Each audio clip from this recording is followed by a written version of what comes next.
नमस्कार, आप live cities देख रहे हैं। मैं हूं जय शुक्ला। देखिए, बिहार में एक बार फिर से ट्रांसफर और पोस्टिंग पर खूब सियासत हो रही है।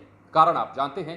कारण यह है कि 30 जून को राजस्व और भूमि सुधार विभाग के द्वारा अधिकारियों का तबादला किया गया। ये तबादला बड़ी संख्या में किया गया था और इस तबादले पर जब नीतीश कुमार ने फैसला सुनाया, समीक्षा करने के बाद जब शिकायतों का उन्होंने फैसला सुनाया, तो इन सारे ट्रांसफर पोस्टिंग्स को उन्होंने रद्द कर दिया। जिसके बाद विभाग के मंत्री और बीजेपी के बड़े नेता रामसूरत राय काफी नाराज चल रहे थे और रामसूरत राय ने अपनी नाराजगी जाहिर भी की। रामसूरत राय ने मुजफ्फरपुर पहुंचकर अपना मोबाइल भी स्विच ऑफ कर लिया था और उन्होंने एक बयान भी लाइव सिटीज पर जारी किया था, जिसमें वो अपने मंत्री पद को छोड़ने तक की बात कह रहे थे।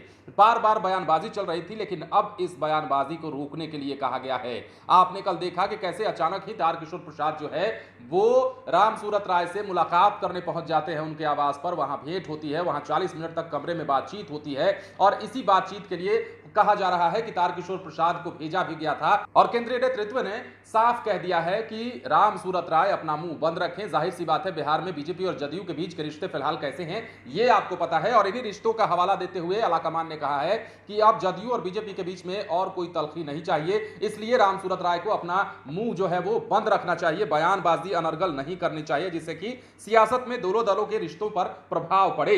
दरअसल अब विस्तार से जानिए। राजस्व और भूमि सुधार विभाग में 145 सीओ समेत 186 अफसरों के ट्रांसफर को लेकर सीएमओ में शिकायत पहुंचने के बाद इसे रद्द किया गया। विभागीय मंत्री रामसूरत राय इससे नाराज हैं। शनिवार को खुले तौर पर इजहार किया। भाजपा के केंद्रीय नेतृत्व ने उन्हें अब शांत रहने और बयानबाजी से बचने की चेतावनी दी है। बड़ी चेतावनी है रामसूरत राय के लिए। केंद्रीय नेतृत्व का संदेश लेकर डिप्टी सीएम तारकिशोर प्रसाद रामसूरत राय से मुलाकात करने भी पहुंचे थे। आप तस्वीरें देख पा रहे होंगे अपनी स्क्रीन पर कि किस प्रकार जब तारकिशोर प्रसाद पहुंचे थे तो उन्होंने रामसूरत राय से मुलाकात की। बंद कमरे में दोनों की मुलाकात हुई, बातचीत भी हुई और इस दौरान क्या बातचीत हुई वो हम आपको बता रहे हैं। जो बातें निकलकर सामने आई हैं वो ये हैं कि रामसूरत राय को बताने के लिए, उन्हें मनाने के लिए, उन्हें समझाने के लिए केंद्रीय नेतृत्व ने तारकिशोर प्रसाद को भेजा था और यही कारण है कि 40 मिनट तक मुलाकात हुई। केंद्रीय नेतृत्व का संदेश लेकर डिप्टी सीएम तारकिशोर प्रसाद रामसूरत राय के पास पहुंचे थे। इस विवाद की जानकारी जब भाजपा के केंद्रीय नेतृत्व पहुंची तब फौरन एक्शन में आ गया, जिसके बाद विवाद खत्म कराने की जिम्मेदारी तारकिशोर प्रसाद को सौंपी गई। दरभंगा जाने के क्रम में उन्होंने रामसूरत राय से मुलाकात की और यहां पर दोनों के बीच में बातें भी हुई। लगभग 8 बजे डिप्टी सीएम रामसूरत राय के मुजफ्फरपुर आवास पहुंचे, जहां पर उनके परिजनों के साथ ही स्थानीय नेता भी मौके पर मौजूद थे। तो मामला बढ़ता ही जा रहा था और बयानबाजी का सिलसिला नहीं थम रहा था, जिस कारण अब केंद्रीय नेतृत्व ने बीजेपी के बड़ा फैसला लिया है, बड़ी चेतावनी दी है रामसूरत राय को।